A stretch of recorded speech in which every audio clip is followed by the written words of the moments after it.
es cierto que todos los caminos conduzcan a Roma. Los lugares donde podemos ir son casi infinitos. ¿Ya decidiste dónde quieres ir hoy? Piénsatelo bien para no equivocarte. Toma en cuenta que el tablero de ajedrez ha cambiado. Hoy el rey se ha enterado que va desnudo. Y cuando el poderoso lo olvida, la verdad se encarga de desnudarlo. Hay que tener talento para pensar fuera de la caja, para combatir los prejuicios, los ajenos, pero sobre todo los propios. Cada quien posee una pieza única del rompecabezas. Por eso intentamos dialogar, para armarlo juntos. La palabra nos libera y la conversación nos empareja. Aquí no hay lugar común. Aquí no hay lugar común. Este sábado tenemos una mujer excepcional invitada al foro. Muchísimas gracias, Elisa Ávila, por estar con nosotros. Primera mujer mexicana que sube al Everest. Primera mujer latinoamericana y entiendo tercera americana. Sí. Y te has dedicado además un buen tiempo para inspirar justamente alrededor de los temas del deporte. No sabes cuánto te agradezco que estés aquí. Gracias por la invitación. Déjame comenzar como comenzamos aquí en el principio. Un día, cuentas, te llegó la oportunidad de ir a este lugar que es frío y es espectacular, el Chico en Hidalgo. Y ahí experimentaste por primera ocasión la posibilidad de subir, de escalar una pared de roca. A ver si pudieras traer al presente esa memoria. ¿Qué dirías? ¿Qué edad tenías? ¿Con quién estabas? ¿Qué hacías? Sí, primero la dificultad de convencer a mi mamá, porque yo tenía 16 años. ¿Pediste 15 permiso? para 16, claro. Había que pedir permiso. Y era muy complicado que una mujer fuera con el novio, entonces. Entonces te llevaba el novio. Y los amigos, porque no íbamos solos. Entonces iba con un muy buen amigo, Germán Wynn, que fue un gran escalador en roca mexicano, con Carlos Carsolio, que era mi novio entonces. Y pues fuimos ahí al Chico. Me encantó la belleza del lugar, todo el entorno, la soledad, el ir poniendo mis manos sobre esa rugosa pared. ¿Tú ya te habías preparado para subir una pared? O sea, ya sabías. Claro que no. O sea, el riesgo. No, bueno. ¿Cuántos metros tiene la pared que escalaste ahí? Primero hice el Fistol del Diablo, que tiene unos, ¿qué serán? 25 metros, o sea, no es tan alto. Pero también hice las ventanas, que son como unos más de 100 metros. A ver, para un novato, ¿cuánto tiempo te toma subir 25 metros? Depende de si sabes o si vas, aunque seas novato, si vas con alguien que sepa y que te enseñe a subir, vas con la cuerda, etcétera. Entonces, pues hay quien eso lo hace en un día y a ver si te gusta o no. ¿Y 150 metros? Pues esas dos escaladas las hice en el mismo día. Válgame, o sea, te echaste 175 en el mismo día. Sí, delicioso porque cuando estás allá arriba y llega el viento y te limpia y el pelo se te mueve y esa libertad y ese vacío y ese llegar hasta arriba y ver todo fue lo que me... Perdona el lugar común, pero ¿te devuelve como a la sensación animal de libertad?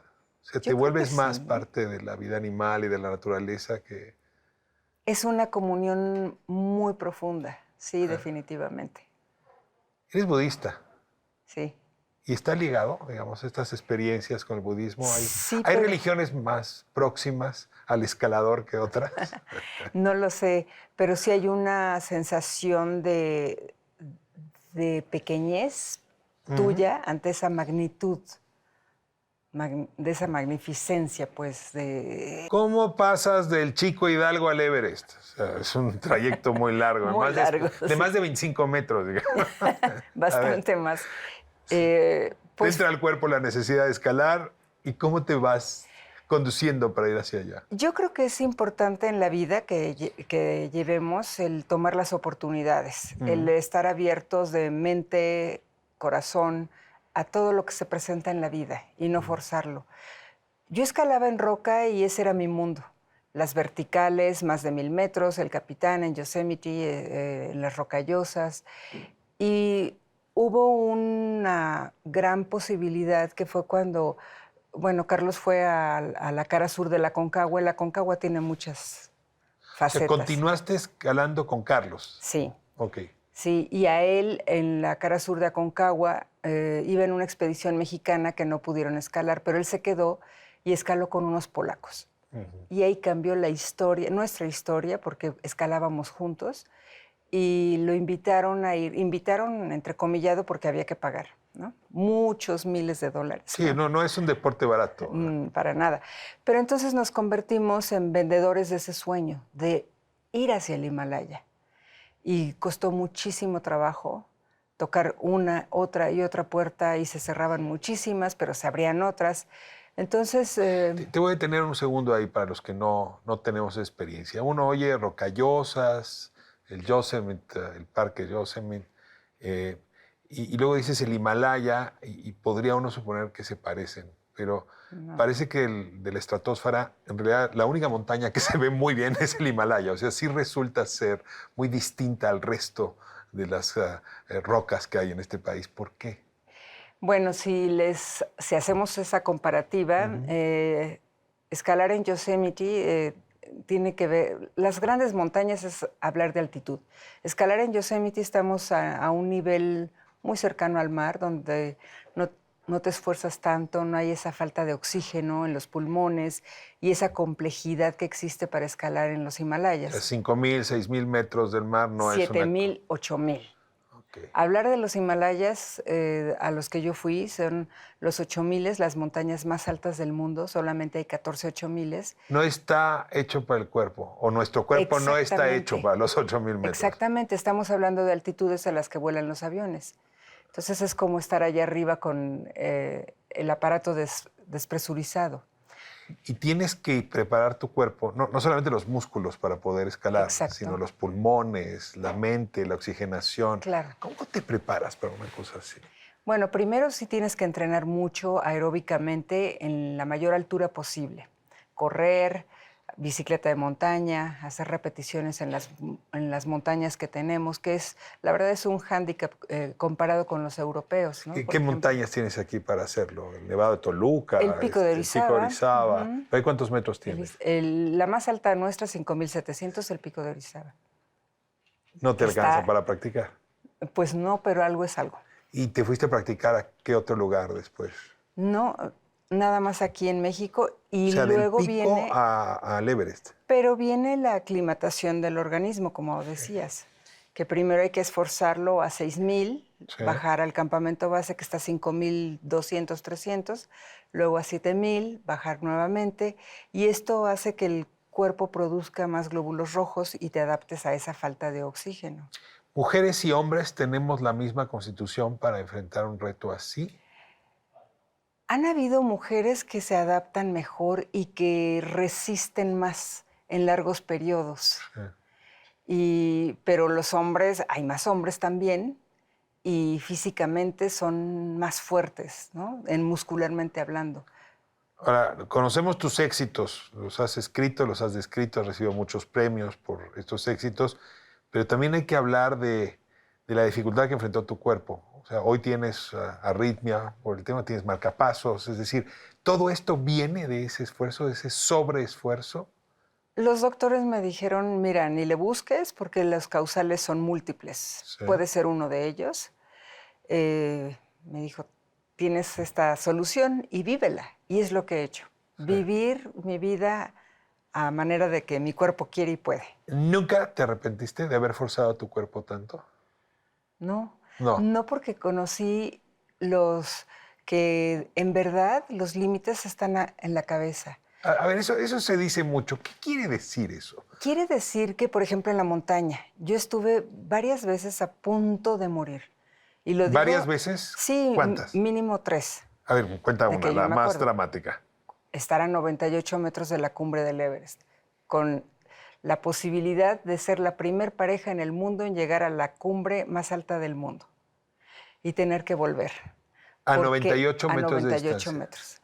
Se había subido diferencia 8,000. de altura. 8,750. Estaba en la cumbre sur del ¿Y Everest. qué pasó a 98 metros de altura? Yo llevaba supuestamente oxígeno. Yo nunca había usado oxígeno y supuestamente llevaba, digo supuestamente porque al regreso me di cuenta que el regulador no servía. Entonces yo llevaba cargando un tanque que me hacía más lento mi avance, una mascarilla colocada sobre mi nariz y boca que me impedía respirar el poco oxígeno que hay allá arriba, y aún así llegué a la Cumbre Sur. Cuando llegué a la Cumbre Sur, empezó una discusión con Carlos, mi exmarido, y entonces me quité la mascarilla para poder hablar porque no me escuchaba, y fue cuando se dio cuenta de mis labios morados, los ojos ya no enfocaban bien y hablar muy lenta. Entonces me dijo, vámonos para abajo. Y empezó una discusión, pero en fin, bajar ¿Y tú de allí... pudiste conscientemente decir, Carlos tiene razón? ¿No te le pusiste necia? No, dijiste... claro, en ese momento yo decía, tú sigue. Pero cuando empecé a bajar, cuando ya bajé como esa adrenalina y la fuerza y querer subir, fue un momento de como que todo se derrumbó, esa energía, y era muy sencillo en verdad, quedarme sentada y dormida. Ahí para te hubieras siempre. ido. Sí, Si te quedas ahí, te vas. sí. O sea, estás a 98 metros de llegar a la cumbre del Everest y en ese momento tu pareja se da cuenta que traes los labios morados, que no traes capacidad de enfocar la mirada y que ahí puede estar ocurriendo un accidente que podría haber sido vascular muy grave. Sí. Y en ese momento la adrenalina te dice, yo quiero seguir o sigue tú. Y sin embargo hay un momento de sensatez que te tiene hoy sentada aquí. Sí, así es, así es. Y ese momentito es el que yo digo, los límites en verdad están en la cabeza, porque ¿y qué te lleva más allá del supuesto límite? Es el amor a la vida. Y es curioso... Es un instinto de sobrevivencia. Sí, pero es de veras amor a vivir. Yo quiero vivir. A mí era tan fácil abandonarme. Pero te entiendo, hay una parte de tu cuerpo que dice, aquí me quedo. Sí. Pero bueno, la verdad es que vas acompañado de otros que se dan cuenta cómo estás. Esos otros hay veces que van también en las últimas y no tienen energía de nada más que de mover su cuerpo. Allá arriba tienes que ser responsable y consciente de que dependes de ti mismo. A ver, ¿no hay manera que le encargues la vida a alguien más? ¿O que lo chantajees? ¿O que le digas, oye, yo te ayudé, ahora por qué no me ayudas? ¿Por qué? Si vas en una expedición donde llevas guías y estás pagando y etcétera, pues son responsables de ti, de hacerte las huellas, de ponerte la tienda, de darte... Pero esta era otra historia. Estábamos solos en el Everest. Los dos. Ahora, sí, ahora no se puede porque ya se ha vuelto muy comercial. Pero en aquel entonces, volviendo, yo recuerdo el primer paso, ya cuando bajé la guardia, fue una caída. Y sucedió otra y otra más. Y ¿Caídas alucinaciones. peligrosas? Claro que es muy peligroso. La montaña es enorme. No solamente en altitud, sino... Y alucinaciones. Masiva. Alucinaciones. ¿Qué empiezas a ver al Yeti? Perdón que haga la broma, pero... No, es que sabes que no es broma. Yo empecé a ver no al Yeti, pero sí a dos personajes allá arriba que me cuestionaban por qué estás usando oxígeno. Y yo creo que son como trucos de la mente o algo pasa entre el nivel consciente e inconsciente para poder sobrevivir. Porque algo me decía, quítate ese estorbo. Quítate la máscara. Claro. Pero luego otra parte me decía, la racional, supuesta, ponte el oxígeno, pero no había oxígeno. ¿Y te la quitaste? Sí me la quitaba a ratos. Intentabas porque jalar. me estorbaba. ¿Cuánto se requiere para regresar a una altura donde haya oxígeno suficiente? Suficiente, pues hasta nivel del mar. Bueno. O sea, digamos que más o menos. Para salir de este trance, sí. En proporción, pues sí necesitas bajar, ya que estaba aclimatada, como a 6,000 metros. Pero bajar de 8,000 a 6,000, te estoy diciendo que implica un esfuerzo terrible.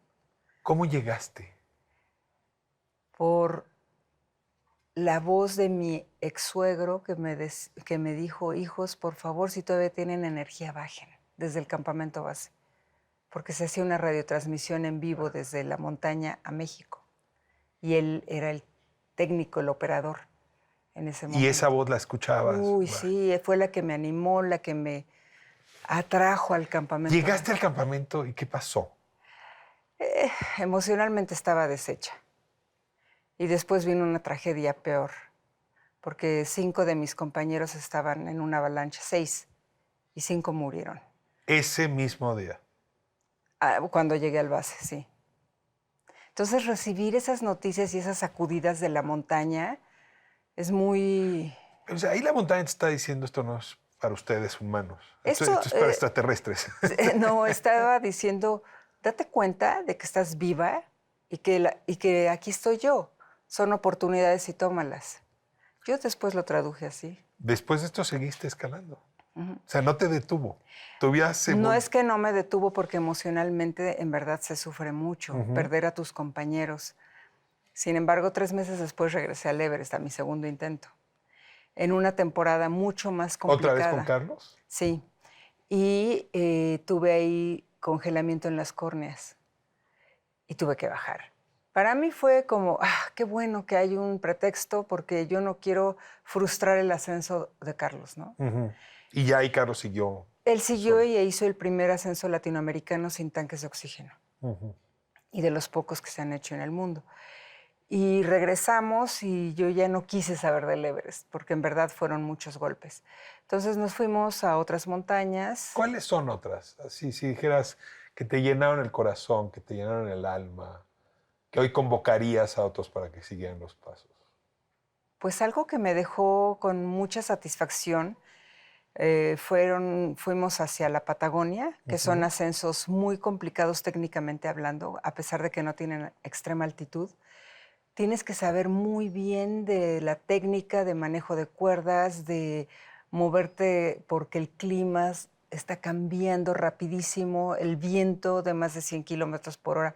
Bájate, huye por tu vida. Esas son sensaciones que me despiertan mucho.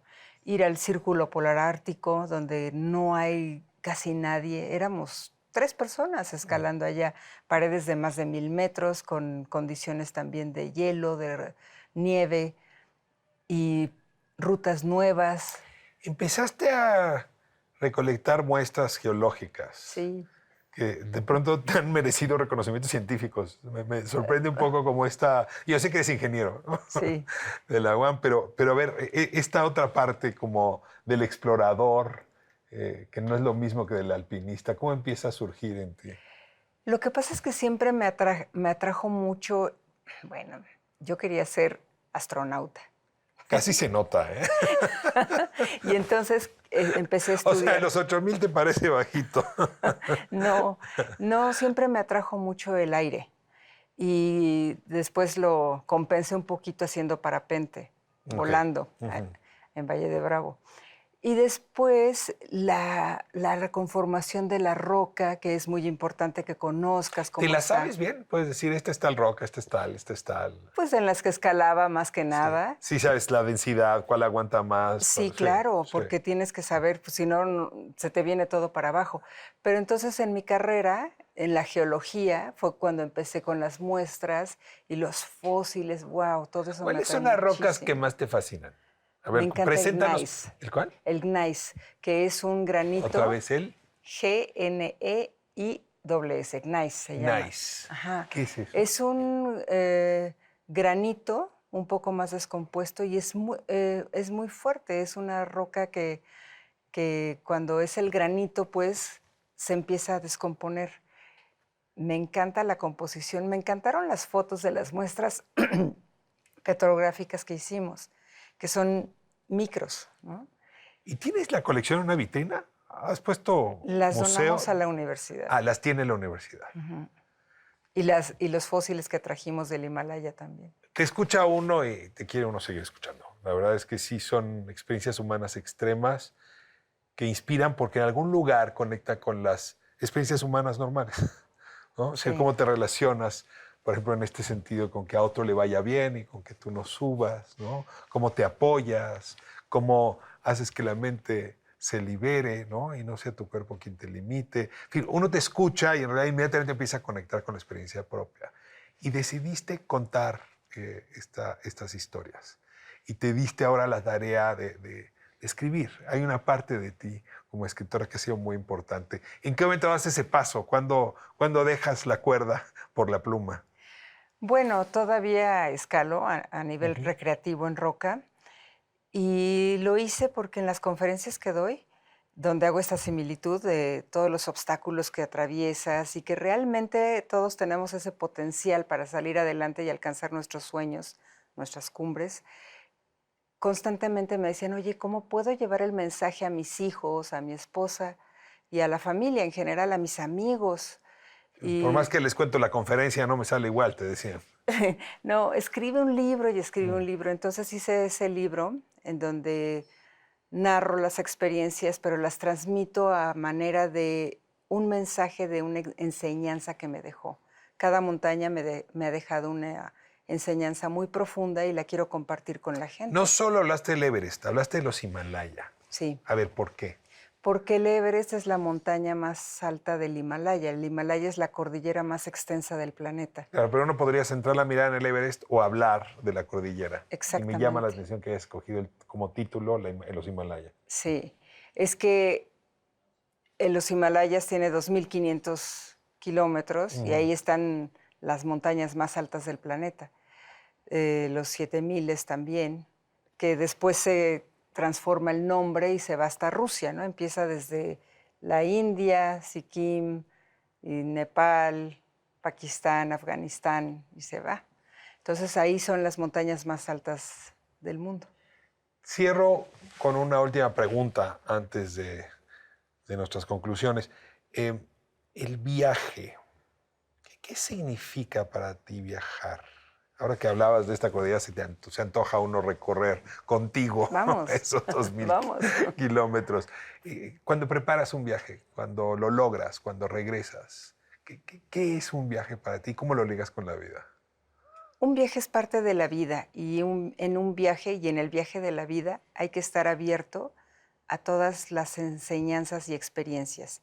Te podría compartir mi primera experiencia en Pakistán. Yo tenía 21 años y era muy rebelde y yo quería que las cosas fueran a mi manera porque esa es la justicia, ¿no? Yo pensaba. Y no, en un viaje hay que ir abierto a conocer, a convivir, a empaparte, a ir como esponja. ¿Te tienes que dejar tus prejuicios a un lado? Sí, y aprender, porque la vida es para aprender. Entonces, ese es el viaje. O sea, te preparas desaprendiendo. Este podría ser el primer consejo. Sí. Luego, ya que vaciaste la taza de té. Disfrutando cada paso que das, sin pensar en la cumbre. La cumbre es ni siquiera la recompensa, porque la recompensa es llegar hasta arriba y bajar para compartirlo.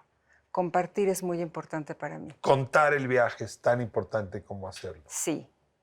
Sí, porque hay algo de muy humano en eso, ¿no? Porque en la historia puedes regalarle a la persona que te escucha algo que le puede servir en su vida. Entonces, ese es el viaje de la vida. ¿Sabes cuánto te agradezco que nos compartas tus viajes aquí? Entiendo por qué inspiras, con tus conferencias, con tus libros y con tu existencia. Ay, muchas gracias. Déjame lanzarte una serie de preguntas muy rápidas. Lo primero que te venga a la cabeza. Palabra favorita. Amor. La palabra que más detestas. Ay, falta de respeto, injusticia. El sonido que más disfrutas. El silencio. El sonido que odias. El ruido. Si esta que tienes no hubiese sido tu vida, si esta no hubiese sido tu profesión, ¿qué otra cosa habría sido el Ávila? Volar. ¿Ícaro? ¿Pájaro? Águila. Águila. ¿O astronauta? Sí. Un día vas a dejar este planeta, nos va a pasar a todos. Algo en el más allá, Buda, el Nirvana, Dios, va a salir a recibirte o algo parecido. ¿Qué te gustaría que te dijera? Bienvenida. Pues bienvenida, aquí ya no hay lugar común, no sabes qué regalo. Es para todas y todos nosotros esta conversación contigo. Nos vemos sábado 7 de la tarde, ADN 40. Aquí no hay lugar común.